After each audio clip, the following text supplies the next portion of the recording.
सोचिए, अगर हर महीने आने वाला मेंस्ट्रुअल साइकिल सिर्फ एक बायोलॉजिकल प्रोसेस ना होकर शरीर का अपना एक सीक्रेट हेल्थ बुलेटिन हो तो आयुर्वेद तो इसे बिल्कुल इसी तरह से देखता है।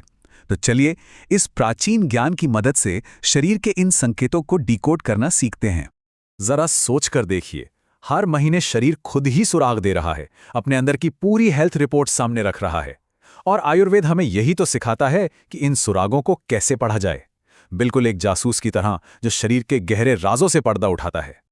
तो हमारी ये जो जांच है ये शुरू होती है 3 सबसे पहले और सबसे जरूरी सुरागों से।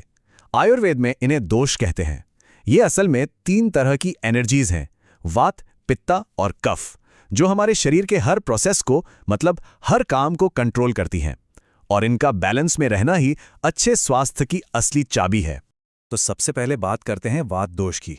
ये शरीर में हवा और स्पेस यानी वायु और आकाश तत्वों को दिखाता है। अब जब ये बिगड़ता है या कहिए इम्बैलेंस्ड होता है, तो ये अपने गुण जैसे रूखापन, हल्कापन और मूवमेंट शरीर में बढ़ा देता है। और ये अक्सर उन लोगों में ज्यादा देखा जाता है जो बहुत तनाव में रहते हैं या जिनकी दिनचर्या मतलब रूटीन बिल्कुल बिगड़ा हुआ है। इसी वजह से फ्लो में भी अनियमितता आ जाती है।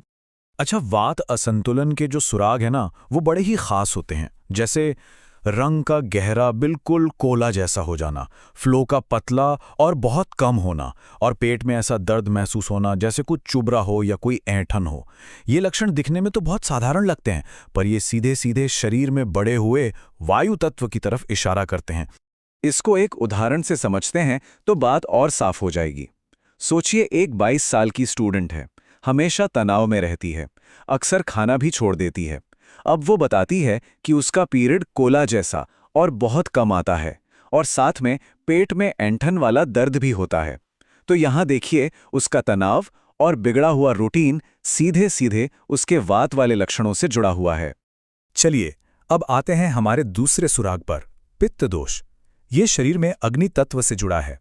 हमारा पूरा मेटाबॉलिज्म और शरीर में होने वाले सारे बदलाव यही कंट्रोल करता है। और जब ये बढ़ जाता है तो शरीर में जरूरत से ज्यादा गर्मी, एक तरह की तेजी और सूजन पैदा करता है। और ऐसा अक्सर बहुत ज्यादा मसालेदार खाना खाने से या फिर हाई स्ट्रेस वाली लाइफस्टाइल की वजह से होता है। ये जो सुराग है ना, ये बताते हैं कि पित्त की बढ़ी हुई गर्मी खून को एक तरह से पका रही है। आयुर्वेद में ये सूजन के लिए एक बहुत ही दमदार मेटाफर है।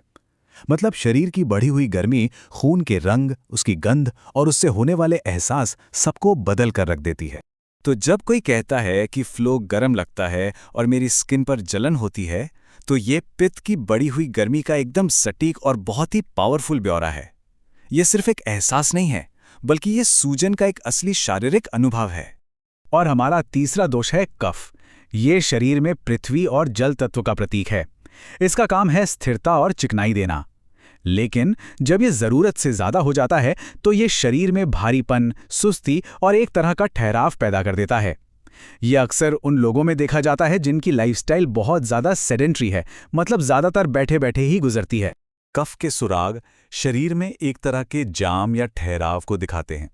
फ्लो का रंग हल्का पीलापन लिए हुए होना, उसका गाढ़ा और चिपचिपा होना इतना कि उसे धोना भी मुश्किल हो जाए, और साथ में एक गहरा भारी सा दर्द, ये सारे संकेत शरीर में पृथ्वी और जल तत्व के बढ़ जाने के हैं।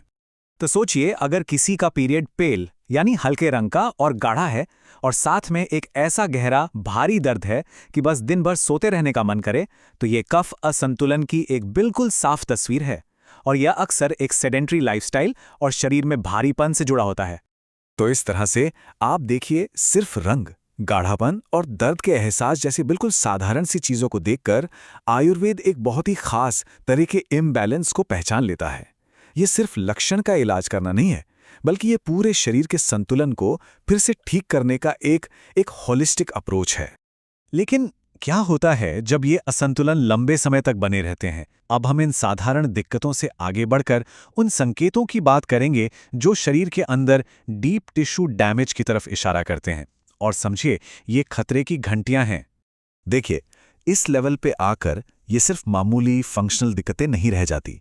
ये संकेत हैं कि दोषों ने अब ऊतकों यानी टिश्यूज की बनावट को ही बदलना शुरू कर दिया है, और ये एक बहुत गंभीर स्थिति की तरफ इशारा करता है।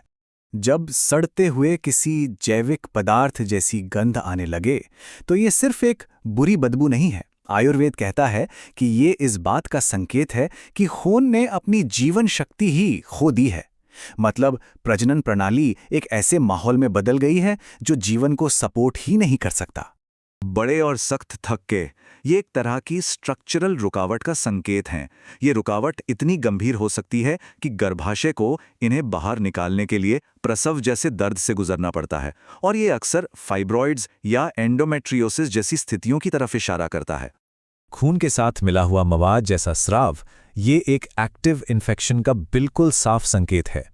अब आयुर्वेदिक नजरिए से देखें तो ऐसा तब होता है जब पित्त यानी अग्नि और कफ यानी द्रव मिलकर प्रजनन प्रणाली में एक आग सी पैदा कर देते हैं, और यही आग ऊतकों को नष्ट करके मवाद बनाती है। अच्छा, अब एक बहुत ही दिलचस्प विरोधाभास देखते हैं। ये आयुर्वेदिक निदान यानी डायग्नोसिस के तरीके की बारीकी और गहराई को दिखाता है। और यहीं पर आयुर्वेदिक डायग्नोसिस की जो खूबी है वो सामने आती है। सोचिए, एक तरफ है मवाद वाला स्राव जो शरीर में किसी चीज के जरूरत से ज्यादा होने का संकेत है और जिसे साफ करने की जरूरत है, और दूसरी तरफ है बहुत ही कम फ्लो जो कमी का संकेत है और जिसे पोषण की जरूरत है। एक ही इलाज दोनों पर काम नहीं कर सकता, बिल्कुल नहीं।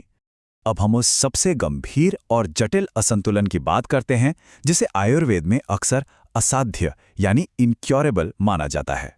ये एक तरह से सिस्टम के पूरी तरह फेल हो जाने जैसा है। इसमें तीनों दोष मिलकर प्रजनन और उत्सर्जन यानी रिप्रोडक्टिव और एक्सक्रीटरी चैनल्स के बीच की दीवारों को ही तोड़ देते हैं, और इसी वजह से शरीर के अपशिष्ट पदार्थों यानी वेस्ट मटेरियल्स की गंध आने लगती है। इसे असाध्य क्यों माना जाता है? क्योंकि पूरा माहौल शरीर के अपने ही कचरे से इतना दूषित हो जाता है कि वहां जीवन का अंकुरण हो ही नहीं सकता। यह स्ट्रक्चरल फेलियर का आखिरी चरण है जहां शरीर के अलग अलग सिस्टम आपस में मिल जाते हैं। तो हमारी इस जांच के आखिर में चलिए इन सभी सुरागों को एक साथ देखते हैं। ये जो टेबल है ये अलग अलग तरह के असंतुलन, उनके मुख्य संकेतकों और उनमें शामिल दोषों का एक छोटा सा सारांश है। एक तरह से कहें तो ये एक डायग्नोस्टिक टूल किट है। तो ये प्राचीन प्रणाली हमें एक बिल्कुल नया नजरिया देती है, लक्षणों को समस्या की तरह नहीं बल्कि जानकारी, इंफॉर्मेशन की तरह देखने का। तो सवाल ये है कि अगर हम अपने शरीर को एक अलग तरीके से सुनना शुरू कर दें तो हम क्या कुछ नहीं सीख सकते?